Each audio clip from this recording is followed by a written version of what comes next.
All right, well, we'll get started for tonight. Thank you everyone for coming out tonight. I know the traffic's been a bit hazy out there with some accident that happened out on Coronation Drive. My name's Aaron, if you have not met me before. I co-coordinate this group with another gentleman by the name of Nigel, who's another fellow Brisbane internet person, and it's good to see some faces out here that we haven't seen here before, which is good.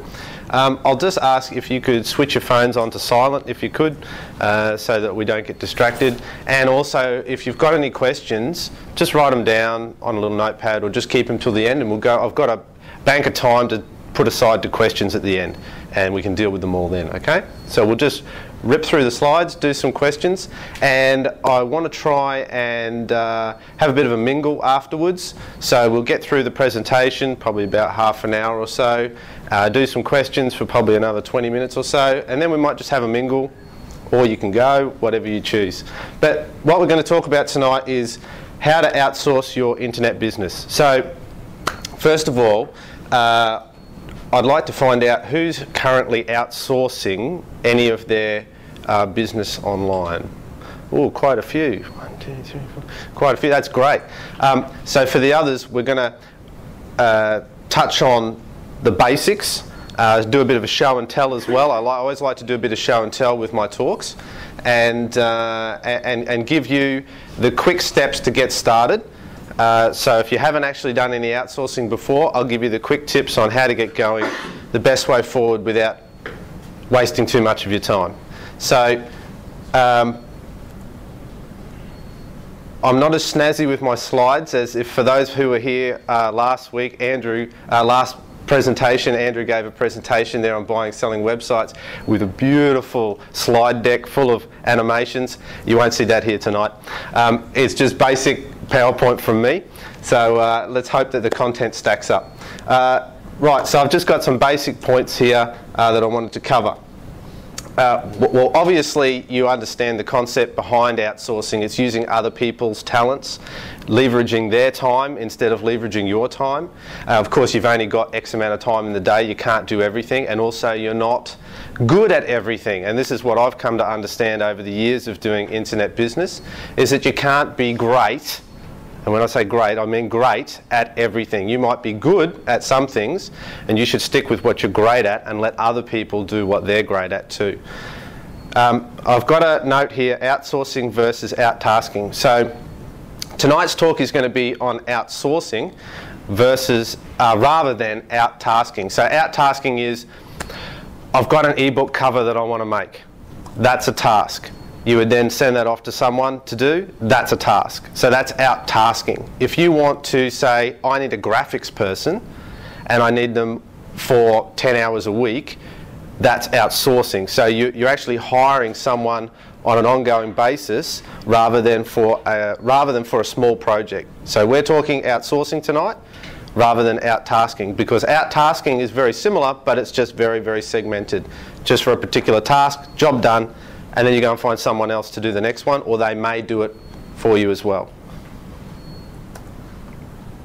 So I've got some notes here on what would you want to hire VAs. Now, VAs is a virtual assistant. So basically that just means that they're not sitting next to you, in the room next to you, on a computer next to you, working with you. They are virtual, they're somewhere else. And obviously the reason why you would use virtual assistants is a cost factor. It costs a lot less to have a virtual assistant than it does to have someone sit beside you in a bricks and mortar environment. And I'm sure you guys can understand that.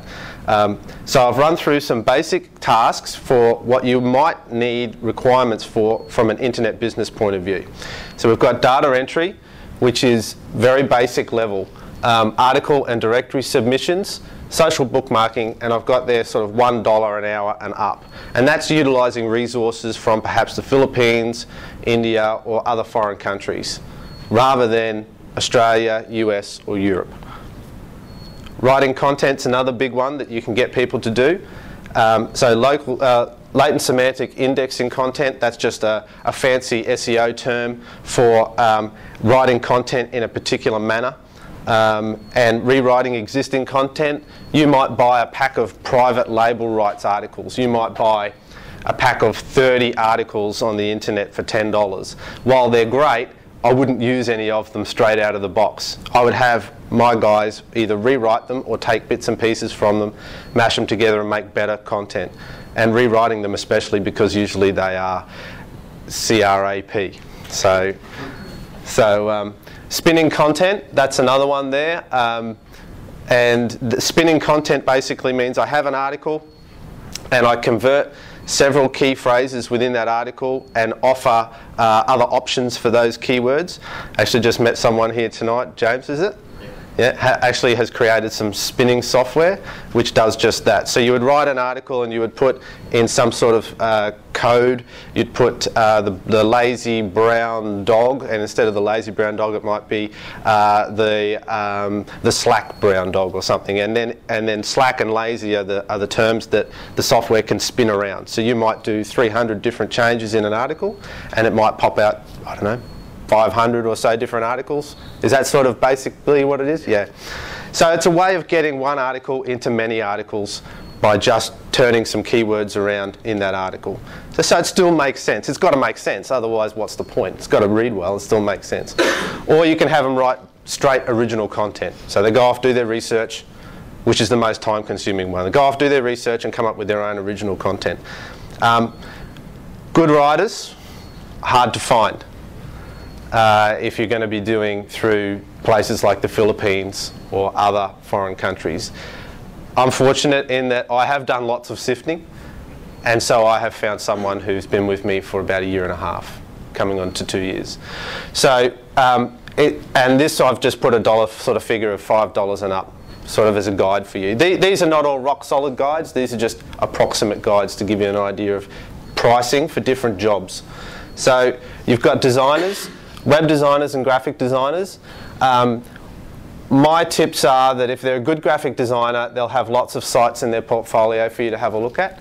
And personally, with all the chafe that's out there, I would just stick with the providers that do have some background behind them and have done some previous work. I wouldn't bother with, there's just so much talent out there, I wouldn't bother with people who don't have track record or don't have runs on the board. Just stick with the people who've got a bit of a track record and you won't regret it. And I've got a price of about $7 an hour and up for that. My web designer that I've got is, I think, $15 an hour. But he's worth every penny of it. And graphics, I've got a graphics person and she's only at $3.50 an hour. So they sort of balance out. That's just a guide in there. But my graphics person needs a very clear direction. So you've got to say, okay, so for $3.50 I get someone who's great at graphic design, but I've got to really pay attention to what I actually ask for. And then on my $15 an hour designer, I give a very broad, here's what I want, and it comes back and it's perfect, and I haven't had to spend any time with sort of laying it out. So that's the differences there. Support, I'd be extremely careful with outsourcing any of your support for your business. I don't know what sort of businesses you're in, but for support I've only ever hired internally. So I would go to my web person who's been with me for 6 months or more and say, I'd like you to also do some support for me. I wouldn't put it out there with an open contract to say, oh, I'm looking for a support person. I'd just try and hire internally. You may be different, but this is just my the way how I run my business. Programmers, that might be .NET programmers, any sort of programmers that you've got. It might be Adobe Air, any sort of Java. I've just got there $15 an hour and up. And once again, I would only hire programmers that had some track record and could show me some stuff that they've actually built. And I like to work with programmers that are solo operators rather than through an agency or another vendor. It's just that way we get more of a relationship going rather than having to go through project managers and have different layers. But everybody's different, and you may find a good programming agency through these sites that I'm going to show you soon. So here's a couple of sites which you can go to where to hire these people. Odesk is very popular now. vWorker, which used to be Rent-A-Coder, is very technical based, whereas Odesk is a bit of everything. Elance is also a bit of everything, and I think Elance may have been one of the original ones. I know Rent-A-Code has been around for a long, long time. I like Odesk, and I'm just going to talk about Odesk tonight so that you guys don't get confused between the different platforms. And I know that you can find everything you want on Odesk, and it's simple, so I'm just going to push that tonight. But be aware that there are other resources online that you can find staff at.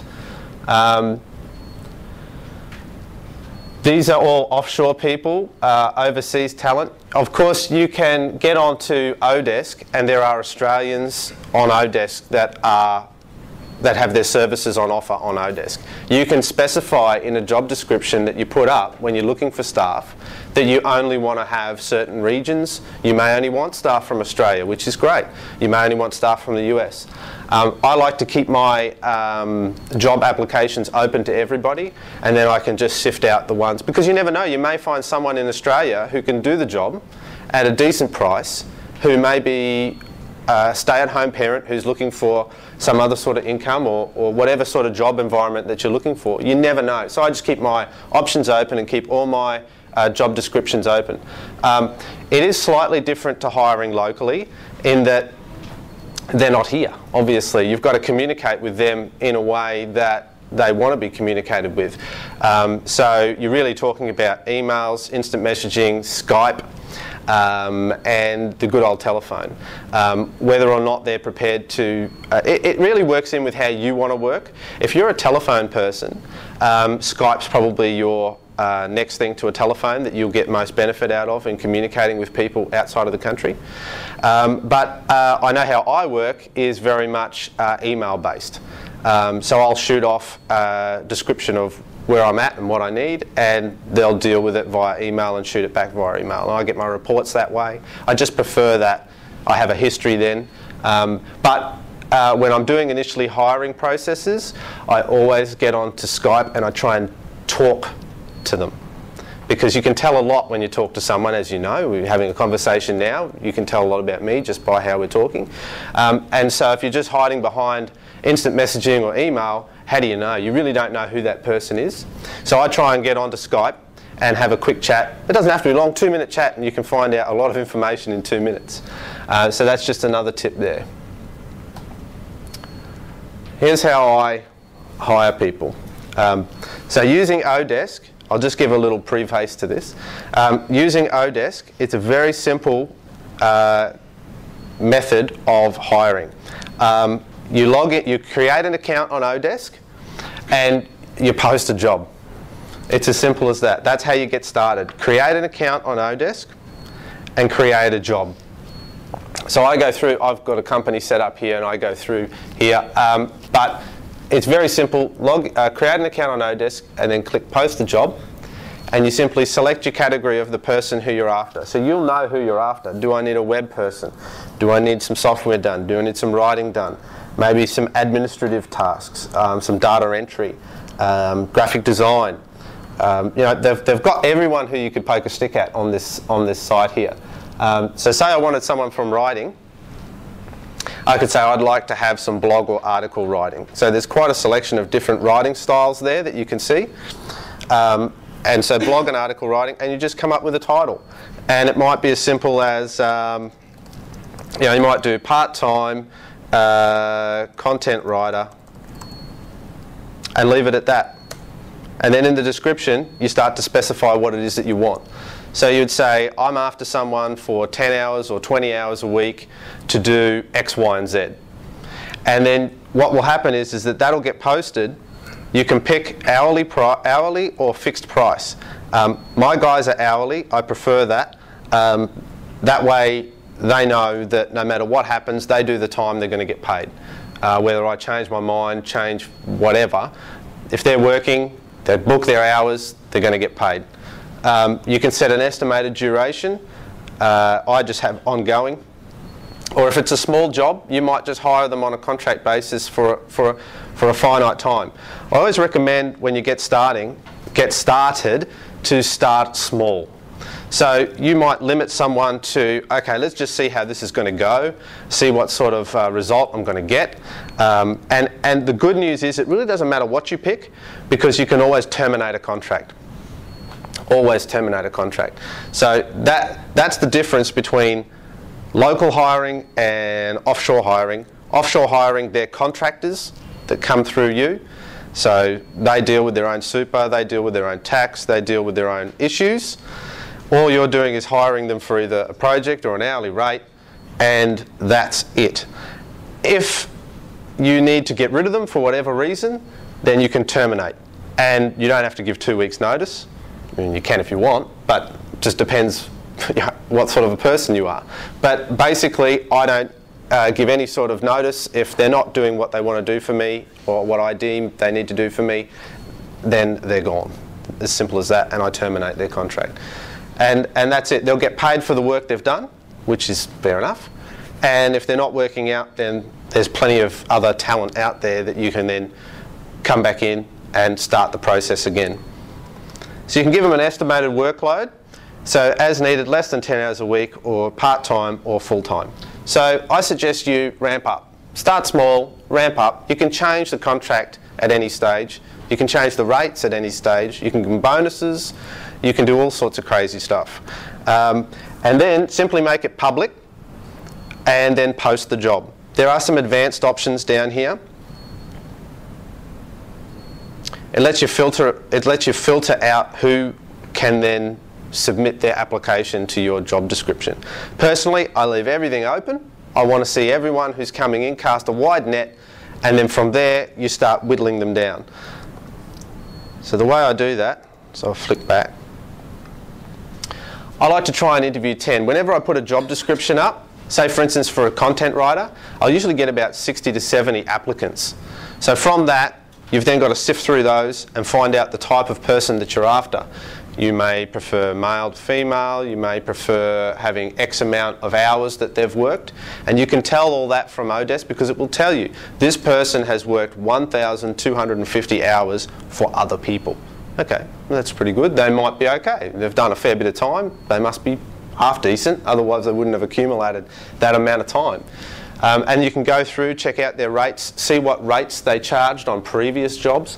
So it's very transparent in what they've done in the past, and also how you've performed as an employer as well. That's also transparent on the site. So they can log into my profile and they can see, have I been a good employer, or have I been a bad employer and churned a lot of people, or you know, it's fairly transparent, and that's good. That's a good thing. What I like to do is I'll interview 10. So the interview process starts with an email, and then from there I'll request, I'll usually ask them a question or two about what they've done in the past, just to sort of gauge what sort of response I get. And then from there I'll move on, and I might give them a Skype call. And usually in 30 seconds on a Skype call I can tell whether or not they're good at English or are able to communicate, because it all translates. So what I do is I like to hire 3 of them, and then I'll fire 2 of them. I know it sounds cruel, but when you get 70 applicants for a job, there's a lot of people waiting to come on behind the people who you've already chosen. So what I'm talking about here too is the lower paid people, so the content writers, the data entry people. The web guys, I try and interview them a little bit more stringently, because obviously they're in a different class. But ultimately that's a good concept to keep, because in the first week of work, you're going to know, if you give everyone the same task, you're going to have someone that does that task better than the other 2. It's just the way how it is. So you can easily work out who's a keeper. Alternatively, what I've also done is I've hired 1, and then I'll wait a week, I'll see how they're going, and if they're not acceptable, I keep the job open. And so when you actually place someone in the job, it'll say, do you want to keep the job open? I always say yes. And that way, if I have to let someone go, I can easily just bring in my second in the list who didn't make the cut, and bring them in. So that's an alternative way if you're not comfortable with the first way, which is pretty cutthroat. Are they reading your job descriptions that you put in there? Well, there's a couple of things I've done. Sometimes I've put a passphrase in there. I used to do that on VWorker. I used to always put, you know, make sure you say, you know, the golden butterfly is beautiful or something like that in their response to me. That way at least I know that they read the second last sentence of the job description. But I've sort of gone away from that now. There's another guy who I know puts in a broken link onto a further description of the job. So those people that then try to click that link for more job description, and of course it's broken, doesn't go anywhere, they get, oh, you've got a broken link. All right, you're good, you've read the job description, you go from there. But personally, you know, once you get past that first email stage and you're getting onto Skype, then you've pretty much weeded them out whether they've read the job description or not. I always like to limit their hours on new hires during the honeymoon period. The honeymoon period is obviously just after they've joined. They might still be doing some training.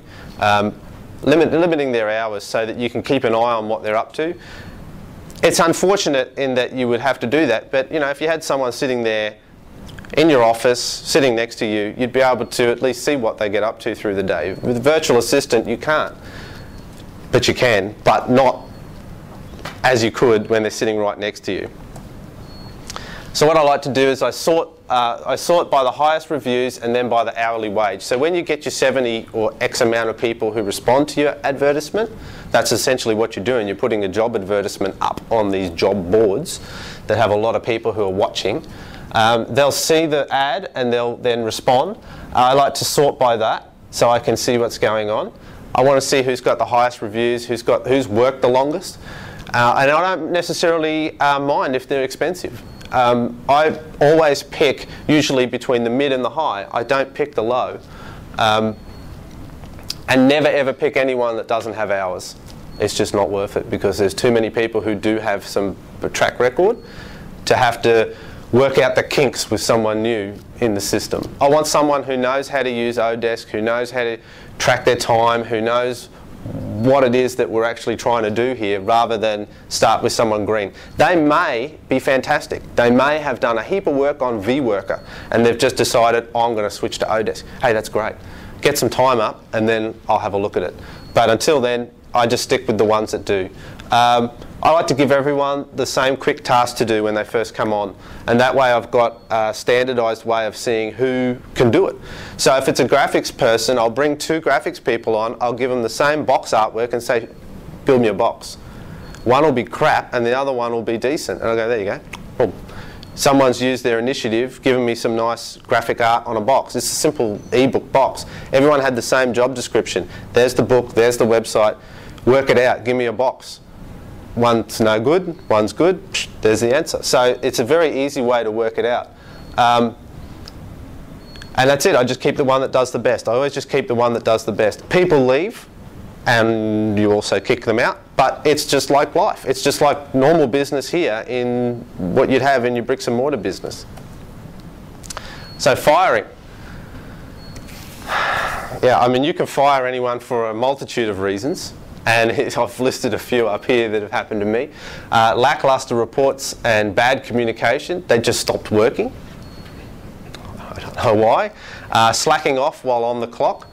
Look, I hate to say it, but it happens. I had one content writer who I could see from, and we'll get into this a little bit later, I could see from what they were doing, they were actually spending more time on YouTube and some other unsavoury sites than actually doing the work, yet they knew they were being recorded while they were, I don't know, crazy.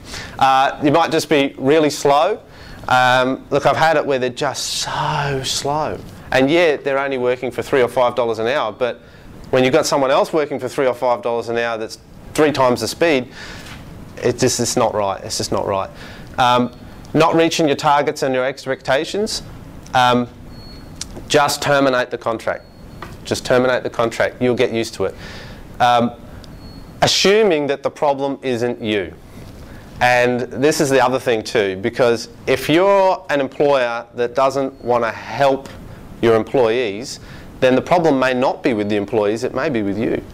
So I know that with me, I've got good communication, good training, I try to keep on top of things. Sometimes I let things slip through the cracks, but overall I think I've got it under control. So I try to eliminate that the problem's not me, and also I know how long something's going to take. So I'm in a position where I've done a bit of graphics, I've done a bit of content writing, I've done a bit of everything. So I know how long something takes. So if they're taking 6 days to do something that I could do in half an hour, even though I know it's going to take them longer to do, there's a problem. There's a problem. And what I've also learned over time is that it's unfortunate, but a bad seed is just a bad seed. Don't try and fix it. Don't try and make it any better. Unfortunately, just move on, because you've got 68 other people in the chain that want to come and have a go at the job if you let that other person go. And they may be just as no good, but you won't know unless you give them a go. And you can hedge your bets. Keep them on the payroll. Go and find somebody else who was second or third or fourth in the list or fifth or whatever. Bring them on, and then you'll straight away see a total change. And then you can say, look, I don't need you anymore. I have to let you go. And then terminate the contract. The reason why I like Odesk is because it gives you that flexibility of being able to terminate. You don't have to worry about sending payments anywhere. They take care of all of that. Obviously, they take their cut, and their cut is, I think, 10% on what it is that you would pay the staff, which is more. So if it's $3 that you're going to pay the staff per hour, Odesk will charge $3.30, and they'll take their 30 cents per hour. That's fine. I'm happy with that, because they have extra bells and whistles that they've built into their system to make it easier for you to collaborate with the staff, as well as monitor and track that staff, which is important, because if you are a solo operator freelancer that you're hiring directly, then you really have to go on only what they produce for you on a project basis. So you say, okay, go and produce me some box artwork and a bunch of graphic banners. I need this website layout done, and really you have no idea of what it is they're actually doing until they hand over that content piece. I like to have a little bit more of a control as to actually seeing what they're doing. I don't actually watch them do it, but if I'm training someone and they're in that honeymoon period, I'll keep an eye on what they're doing to make sure they're not going off on a tangent over here for 3 days when actually I wanted them to go over there and be working in that direction. So because as much as it is you try and stay on top of things, they're not sitting next to you. So you cannot know what's in their head. That's just how it is. So you try and keep on top of it as best you can. So what I've got here is some notes. You've got to supply them with some tools. So obviously they're virtual assistants, so they should have a computer. They should have an internet connection. Otherwise they wouldn't be on Odesk. But ask them, because you want to make sure they're not sitting down at the cafe or gone to an internet centre somewhere. They want to be set up in their home with a decent internet connection, with a computer, or in some fashion where they're actually being productive. You can buy software tools such as the spinning software here that James has got. I use a different spinning software, but I purchased that for my VAs to use on writing articles. So they'll write an article, they'll spend some time, they'll stick it in the spinning software, they'll add all the phrases in, and then they'll pump out hundreds of articles, and then they'll use those to distribute out. Rather than have them sitting there and rewriting the article by hand, I thought that's silly. So I'm going to get them that software tool. So things like that. You need some sort of centralized documentation store. So you will have some instructions on what you want these people to do, and you have to have a system. So if you want them to write articles for you, you need to say, this is how I want the article to be written, and you need to have it written down so that it's in front of them. This is what I require of you, and then you have the ability to then go back to them and say, you didn't do what was on your specification sheet for that particular job. And then you have a right to obviously dismiss them because they haven't done what you asked them to do, and it's all documented. I use Google Docs. I know some guys that don't like using Google Docs because obviously it's in Google and it's all theirs rather than yours, but for me it's simple. Dropbox is a tool for just file sharing very easily between what you're doing here and what they're doing over there. Task management and collaboration software. So task management would be, okay, I've got someone, I'm going to give them 10 jobs. So of those 10 jobs, how do we track those 10 jobs? So there's project management, task management type software that you can get online. There's some open source stuff that's free. Others are a paid solution that's hosted somewhere else. So you can just get on and have a look for task management or project management software. And collaboration software, there are online software tools that you can use to collaborate with your team of people, but Odesk actually has a very rudimentary collaboration tool in it. I'll show you that in a minute. And of course the communication methods are email, Skype and instant messaging. I don't do a lot of instant messaging, it wastes my time, right? I'm not a big instant messaging fan. If I'm working, I'm working. I'll email in the morning and at night, and if I have to, I'll Skype. If it's an emergency or it's something I need quick, I'll Skype. Otherwise it's just email. When they get to it, and it comes back to me. This, I find, is a big time waster, but everybody's different. I will just show you, that's Elance, which is the one of the alternative ones. I have had a lot of stuff done with Elance, but it's been task-based. I've never actually got someone on an hourly rate on Elance. It's only been for tasks, do some book illustrations or stuff like that. The other one I wanted to show you was vWorker, which used to be Rent-A-Coder. I always found vWorker very hard to use. Their interface is terrible. I'm hoping that they've fixed it over the years, but I haven't used this for nearly 2 years, vWorker, so they may have changed the interface, but it was terrible, very hard to use. I managed to make it work because I am a web person by trade, but I always felt that everyone else would be struggling with this site. And I know my father-in-law struggled a great deal getting people. And I just said, just go to vWorker. Just go to vWorker. And that's where it would stop because he could never work out how to use vWorker, which is a shame because they got a lot of good technical people on that site. What about Guru? Yeah, you came in late, so I'm going to take all questions towards the end. Thanks very much. Just write it all down. So what we've got here is you can recruit people and you can manage your team. At the moment, I paired everybody back. I'm very happy with just having 3 people. So I have a graphics person, a web person, and a content person that does all my SEO stuff for me as well. And they keep fairly busy. My web person I only need when I need them, but they're on the books. Might do 1 job a month. Graphics person, yeah, usually 1 or 2 jobs a month.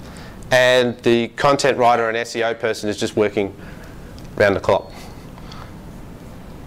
So we're just waiting for that to load up.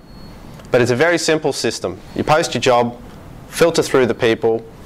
We could do a talk just on how to use Odesk, but I won't do that because there are probably a lot of videos out there on how to use Odesk. But it is fairly simple. Let's just work out what's going on here.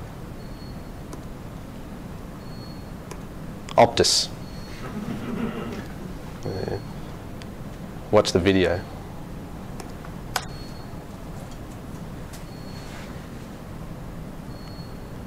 So we'll go back to the slides while that's happening. Right, avoiding micromanagement. The only time I really check in on people is in the honeymoon training period. Other than that, I know how long something takes and I can just see the output at the end. And so I go, oh, that's no good, and you took 6 days to do it when it only should have taken you 1. So in the beginning, though, I do like to look at what they do, and that's what I want to show you on here. So you hire them on an hourly basis. Once they're out of training mode, you just let them go. If you hire someone who's quality, and after the honeymoon period, you'll know if they're understanding your way of working. They're able to read your instructions. It's all written down. you can track their progress using screen captures. So if you don't know what a screen capture is, it's just a photo of your computer screen. So what essentially happens is with Odesk, they have an inbuilt system where the worker will log on to Odesk. They'll use a little tool that they run on their computer that just runs constantly. They'll log in. It tracks and takes a screenshot of their computer every 6 minutes. And so you can see what's going on during that process that they were working for you, just to make sure they're actually going down the right track. That's really all I use it for. I'm not sitting there just to spy on them. I just want to make sure that they're not, number one, watching YouTube videos that have nothing to do with what I'm actually asking them to do, and number two, just making sure they're on the right track. Because if they aren't on the right track, I like to pull them up straight away and say, hey, look, I just noticed that you're not following what I've asked you to do. I'd like you to do this. And then let's work out why you thought it was that way instead of this way. And then I try to fine-tune my specifications so it's clearer, so that if I have to let them go and the next one comes in, it's there for them. So it's an iterative process. And I like to set targets. So for my SEO person, I say to them, I want from you, it might be 20 links for this site per day, and I want 30 links for this site per day. And that's your target, and you try and reach that target. Or I want 2 articles for this website, 3 articles for that website, and you have set targets that you want them to do, because then they have something to achieve. It's just like the bricks and mortar stuff that you would do here. Right, so here's my guys, 2 ladies and a gent. They haven't actually done anything this week, so I have to chase them up on that. But yeah, so I only use this guy when I need him, and the rest also when I need him. But this person here should be working pretty much 5 days a week. So, but I'm flexible. If they're hitting the targets and they're doing what they have to do, I don't mind. I don't mind. Sometimes though, this particular person here will not respond, but it could be for a number of reasons, power outage. We are talking about a different country to Australia, and natural things do happen over there that might not happen so much over here. And family issues, again, same as people working here. There's all those sort of things that happen. The good part about Odesk is a work diary. So for these people here, you get a work diary, and from that work diary you can actually see what they've done for you, basically. So if they're working on a large project and you're not going to see a fixed result for a long period of time, maybe 2 weeks or so, then what you want to do is you want to say, okay, you know, how are you going? What are you doing? So you can see by the ticks when they've worked, and I can have a look by looking at one of these ticks, what's going on. So I don't even know what she's been working on at the moment. And it'll show you the things. So you can open them up and you can look at exactly what's going on. So here's a screenshot of a Google Doc where she then goes in and updates the Google Doc with what she's been up to that day. So that's the reports. So I don't use this system a great deal, especially for her. I don't even look at it. But she'll go in and I'll look at these reports at the end of the week and I'll see, okay, what's she done, where's she been, what's she done for me, how's it going, and we've got that report there. And the Google Docs is online documentation such as Excel spreadsheets and Word documents. So I keep all my specifications in Google Docs. I keep my spreadsheets in Google Docs for the different businesses that they're working on. So she's actually working on one of my local phone repair business here on that screenshot. Now, they have a message center in Odesk where you can communicate with your workers, and so you can use this system, or you can use email. You can take it offline and use emails. For this person, I do everything offline because they've been with me so long, emails. For people who are new, I try to stick with the Odesk system. So they don't even really know my email address, new people. They don't even know my email address. I have to give them my email address. So here I've given my graphics person my email address. But before that, they had no idea what my email address was. And I like to keep everything in Odesk for at least a month so that they don't really know what's going on. Everything's recorded on Odesk. So if they're slow, slack, doing anything wrong, not working out, the whole history is on Odesk. So if you terminate them and anyone asks any questions, you say, there it is, look, everything right there. There's the history, and that's why it happened. And it's all there on Odesk. So I recommend you probably don't take anything off Odesk until you're comfortable with the people that you're going to probably stick with them for a little period of time. So screenshots is great for just that initial period anyway. Training. This is critical. Without training, you can pretty much forget it.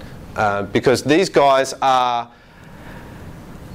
obviously at $5 an hour or less, these guys are not probably going to have the knowledge or know exactly how you want it done. If they've had some previous SEO experience, for example, and you're hiring them to help you with your SEO on the site, that's great, but they might do it one way and you might want it done another way. So I have a very specific way I like to do my SEO. I don't like the black hat type of techniques, and I keep things very, very simple. And so sometimes my SEO person will say, oh, can I do this? No, don't do that. Please don't do that. That's just not a good idea. Even though, yeah, it's a good idea, and I applaud her for thinking that way, but it's not what I am comfortable with, and it's not what I want my sites associated with. So I keep Word document requirements and workflows for everything that they might do. So for the graphics people, I always say, I want Photoshop, I want everything in layers, I want it done this way, I want you to give me the files, I want you to give me the working files as they're going along, less than 1 gigabyte, so that I can see it quickly on the computer. So I have all the specifications of what I want, and they have to stick to that because I have it written down. And video tutorials, I use Camtasia because I'm a PC person, but ScreenFlow is the Mac alternative, and I record videos for everything. So I could fire my staff, gone, which I've done, and then bring someone on and say, there's the videos, there's the spec, off you go. Take a week, take 2 weeks, learn the system, I'll watch you as you go, keep track of what you're doing, follow the system, and then we'll see where we go after that period. But if you don't have the videos explaining how you want it done, if you don't have the specs, well, how are you going to do it? How are you going to keep track of what they're actually doing? So that's just my recommendation, and I use spreadsheets for reporting and tracking. So I can look at it, they update the spreadsheets on Google Docs because we can work on the document at the same time. That's that online collaboration happening. So I can be looking at it and they can be working on it at the same time. But training, absolutely critical training. So if you're not familiar with doing video tutorials, and if you're not prepared to write out a Word document, then you're basically just out tasking because you're just doing it on a task-by-task basis. So just try to keep that in mind. And I know that from the hands that went up at the beginning of the presentation that there's quite a lot of people here that already outsource and would be doing something similar, if not the same. That's the end of my show and tell, and I know there are some questions, so it's time for questions now. I know that I did breeze through that pretty quickly, but hopefully I've given you a little bit of meat there to be able to go away and just get started. I'll just, before we take the questions, for those that haven't done any outsourcing before, you may as well just start with out-tasking because it's a nice way to just get started. So, okay, I need an ebook cover, or I need some articles written, or I need something specific. Go onto this site, create an account, and ask for it. And rather than on an hourly rate, ask for a fixed price, and they'll say, I'll do that for $50. I'll do that for $10. I'll install I need someone to install WordPress and put that theme on and 10 plugins. I'll do that for $50. And then you just say, thank you, I'll pick you, and you get started in the system and become familiar with it that way. If you're just getting started. Right, hang on, I've got one question from the middle here I'll take first. So I use Odesk, and I totally agree with you. I think that it's so much better than all the others. I hate all the others. And also with Odesk, you can actually, you can specify how much you want to pay, whereas the others it's more general. But my question is, one of my clients actually is pushing me over onto that other one. Guru. Yeah, to Guru. Guru.com.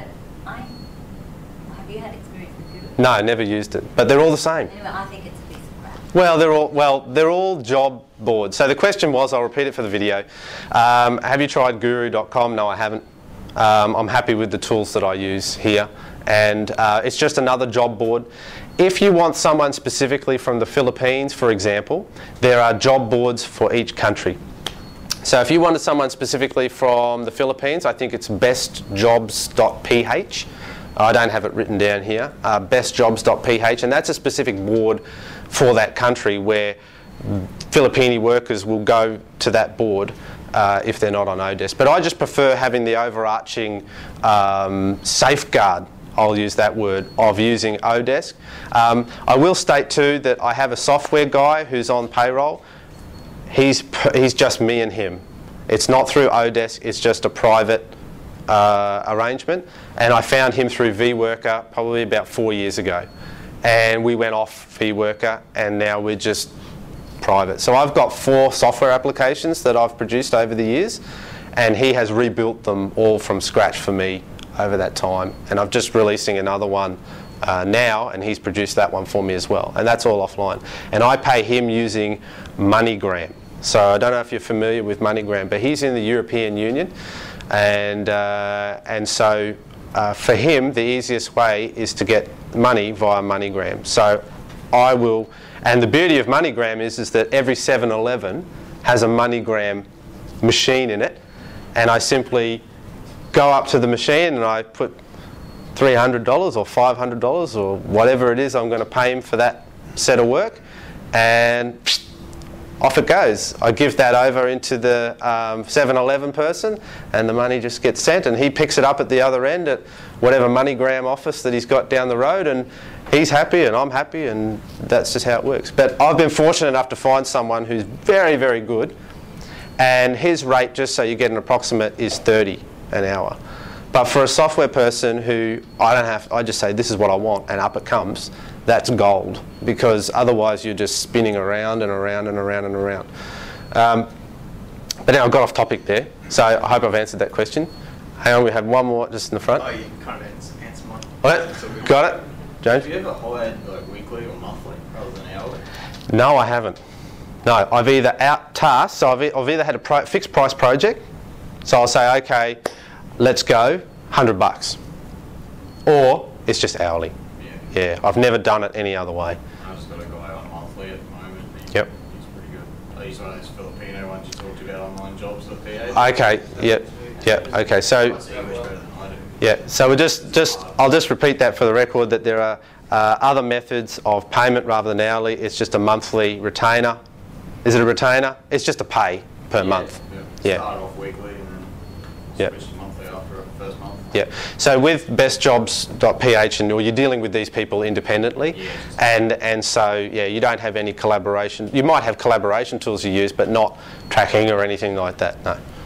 Aaron, would you say that if you only get, say, if you post up a job, like for example, I've got a job posted at the moment for $60 a week for 40 hours for a VA from the Philippines, but I didn't get many applicants. That's all the client wants to pay. But and all the applicants haven't done many Odesk hours, obviously. So hang on. You come back to me again. You want to pay $60 a week for 40 hours. This is my question. Yes. Yeah.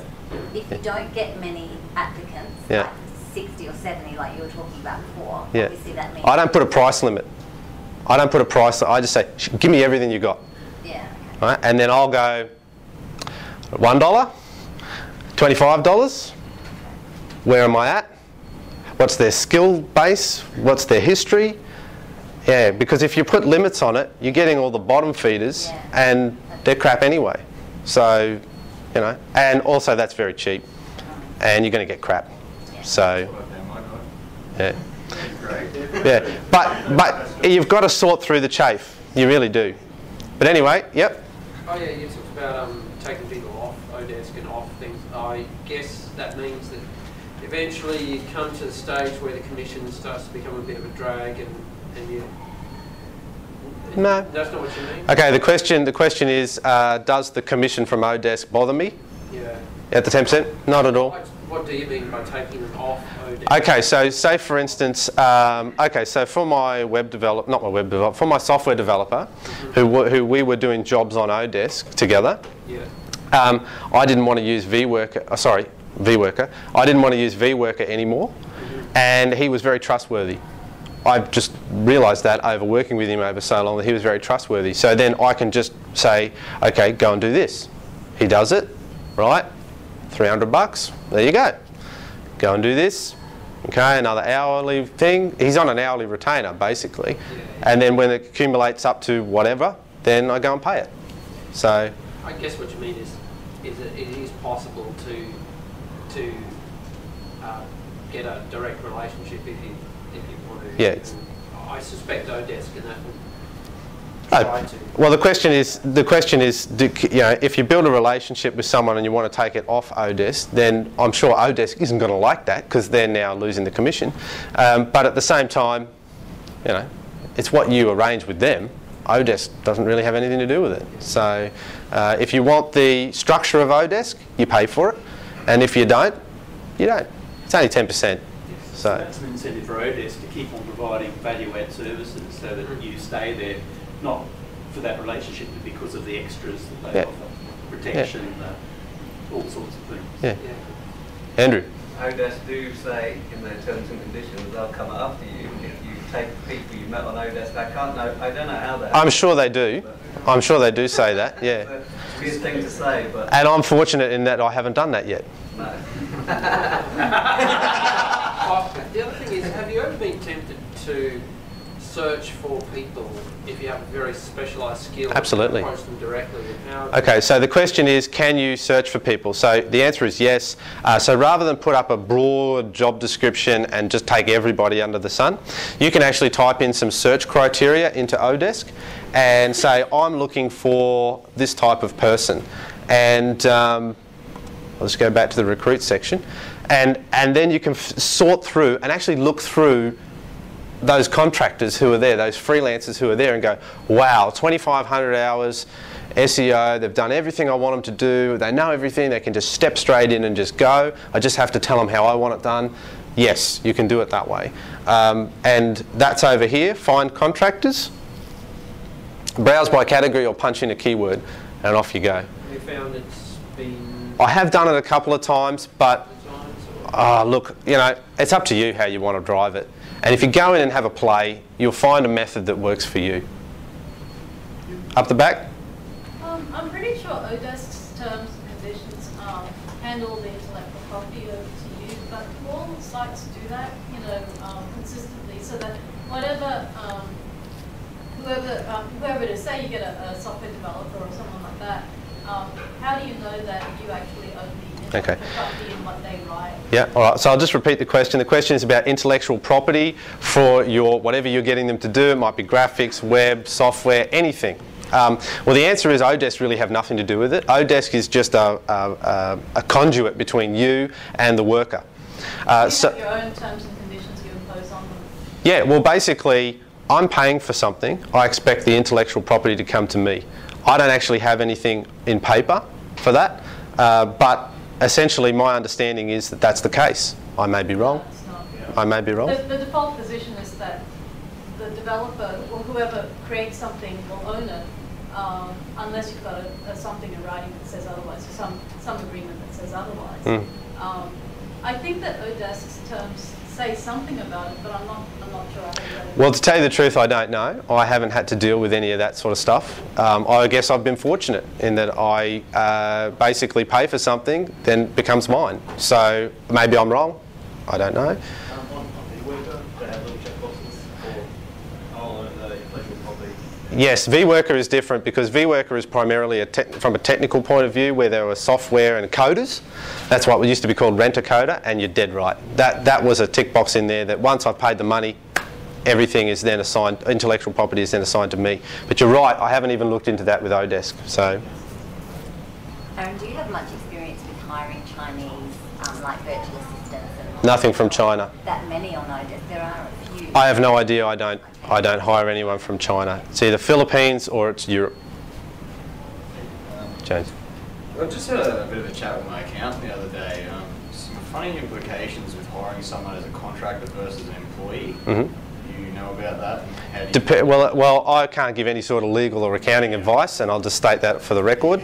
But also, it depends what your structure is, right? Well, So, they say you know, the contractor thing is if they're hired for a fixed task and any stuff-ups are on their back, kind of, then that's the framework for a contractor. Anything else is an employee. So, and you don't want them to be an employee, from what I can tell with legal and Does that apply for overseas when there's a relationship between you and someone in a different I can't comment on any of that, and I'm not going to comment on any of that. You can go and talk to your accountant, and it's whatever you arrange for that. Yeah. So I'm not going to make any comment on that. Yeah. I've got a question following on from this legal trust issues. Yep. Like a lot of us here, I suspect, well, I certainly am a control freak, and I have passwords to my WordPress and my name sheets and HostGators and thesis, you know, all this stuff that you accumulate. Yep. Hiring someone means I have to release some control and give some admin passwords to people so they actually do some work on my behalf. Yep. Now, I haven't done this before. I actually did sign up to Odesk only 3 weeks ago, and they've already sent me a welcome. You haven't done anything. Would you like us to help you? You know, I'm your project manager, so I'm sort of ready to start pushing work out. But how does one manage the, I suppose, the access by perhaps past employees to your sites or to your you know, IP? All right, I'll tell you how to do it. So the question was, okay, I've got a whole bunch of passwords, access credentials and login details that I then have to pass on to a worker. What do I do if I have to fire them or they're misbehaving or whatever? The answer is keep good backups of everything and change your passwords as soon as you get rid of someone. That's it. You have to let the passwords out. You have to give them control. So I know you're a control freak. You said that yourself. And unfortunately, the way of it is that if you've got people working for you, they've got to do the job. You can't sit there and remote them in all the time. So you've got to give it over. Just keep good backups and then change the passwords if you have to. That's it. Up the back. Are you a bit constrained then with handing over confidential information, particularly if you're doing a project for your client and it's not your information but your client's information. So say you're building a website for a hospital or something like that. It's information which fundamentally you can't send overseas or you can't release. Or there are some. The question is, what do you do with larger projects or projects that have sensitive information? To tell you the truth, I've never done one of those and used external resources. I mean, I do plenty of those jobs, but I don't use external resources for them.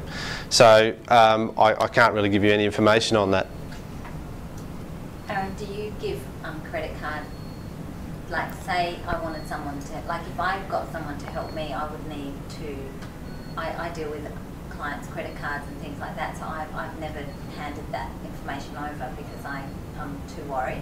Okay, so the question is about handing over credit card details. What do you need to hand it over for? Not mine. Like if I want help in setting stuff up, because I set up a lot of things for other people. Okay, so but what do the workers need the credit card information for? Say they were setting up an account or like an Odesk account for someone else, or No. Well, you see, the question is what. Well, quite frankly, you can give your credit card details out to anyone you want. You can do whatever you want. I wouldn't. But at the same time, Odesk is free to join, has nothing there. If you need to buy something on behalf of somebody else, just buy it and then give the license to the worker. It's as simple as that. You buy it, you control it, it's yours, you own it, they use it. That's it. Any other questions? Up the back. When you hire someone, before he starts working on your first part in your project, you need, I think, to give him a down payment to start working. No. Oh, well, it depends. If you're with, okay, the question is, do you have to give someone a deposit or a down payment in order for them to commence work? The answer is no. With Odesk, it is a pay after they work. So in the case of Odesk, it's a weekly payment that comes out. So you can either, with Odesk, I have my credit card in Odesk because they then take the money off my credit card to pay the workers. And it's as simple as that. So they do a week, accumulate 20 hours at $5 an hour. That money will sweep out at the end of the week. But you will need to release it to yourself to the I don't do anything about it, no. So they work X amount of hours, they bill that amount of hours. Odesk will then have a cut-off period. Maybe it might be Thursday, I think it is. You have an ability, I think you have 1 day or so to go in and have a look and make sure that they're not billing you for stuff that you haven't asked for or any of that sort of stuff. You can then dispute that if you want. You have a period of time with which to dispute that. I never have had to. And then that money that's been, the hours that they've accumulated for X amount of dollars will get swept out of that Visa card or MasterCard at whatever date it is. But what if you didn't like the work that has been delivered after releasing the money to the client? What happens to the work after you release the money? Yeah, if you didn't like the work after releasing the money. So you pay they get paid and you're not getting the work. Is that the question? Even if you didn't get it or get it, but you didn't like it. If you didn't like it. So yeah, let's say you didn't get the work or Yeah. get it, but Well, there's a period in there between when the cut-off period ends and the payment is made. If they haven't produced whatever you need to be produced and they're trying to bill for it, then you can dispute that at that time. But being an hourly rate, if the project spills over into 2 weeks, 3 weeks or whatever, then it may be an ongoing thing. Yeah, it's up to you. You've got control over that. Yeah. Yes? I was going to say that with fixed jobs, Odesk encourage everybody to ask for an upfront payment as a deposit because I work mostly on fixed jobs. Yep. And, I mean, yeah, you can do it, but yeah, that's what they encourage people to do. Okay, so just to repeat that, the Odesk encourages fixed price deposits, is that right? Deposits on fixed price jobs. And milestones. And milestone payments, yep. Yep. Any other questions? We're all out. What's the time? 8:03. That's great. What's an average time for like an e-commerce website? What is an average time for an e-commerce website? That is a big question. But a really simple... A really simple one, you might have WordPress with some sort of WP e-commerce slapped on as a plugin. A week with all the fine tuning and mucking around from a worker overseas. From someone professional here, a couple of days. Yeah. Full-blown e-commerce site using proper commerce software. How long's a piece of string? Someone said that out there. It just depends what you're after. Yeah. Any other questions on this topic? And then we'll stop this and then we can just talk general questions. Just a comment, I think, for the man behind. The fixed price projects give a lot more control. So you can agree deliverables and you can agree milestones and you release payments only when something is actually delivered. As opposed to hourly rates, when you don't necessarily get something, you just get some time reported. So I found for filtering, I've used a fixed project to filter people. because then I don't have to pay them if they don't deliver. And I'll hire them onto an hourly rate later once I trust them. Yeah, so just to repeat that, this is another technique of hiring, which is to do fixed price jobs. And I mentioned that when you were first starting to do fixed price jobs. And then once you've got someone who you know can do a fixed price job, you can then spin them off onto hourly contract rate after that. That's a good tip. Yeah. Hey guys, I just want to take a quick photo, okay? Bear with me. Gee, there's a lot of you tonight. This is good. I'll have to take two and string them together. I'll just do that side. And I actually there's a good piece of software on these iPhones called Panorama 360. I don't know if any of you have seen it, but it puts them all together and I can just stand here and do that. And it just makes the picture. So we'll talk about that in a minute. Okay, well thanks everyone for coming out, having a session on outsourcing your business. So thank you for coming tonight. We'll just break and do some mingling and we might just take question and answers. I know there's quite a brain trust in this room tonight with different people. So if you've got any other general internet questions, they can be answered here, if not by me, by a few others who are in the room as well. So thanks once again for coming out. And this is the last meeting for this year. We won't have one in December and we won't have one in January. We'll be back on board in February. We'll be doing things like Google Plus and a couple of other neat things next year. Yeah, thanks very much for coming and supporting the group. It's great. Thank you. The other thing I forgot to mention is that the videos for the sessions from this year are actually up on my blog. If you haven't seen them,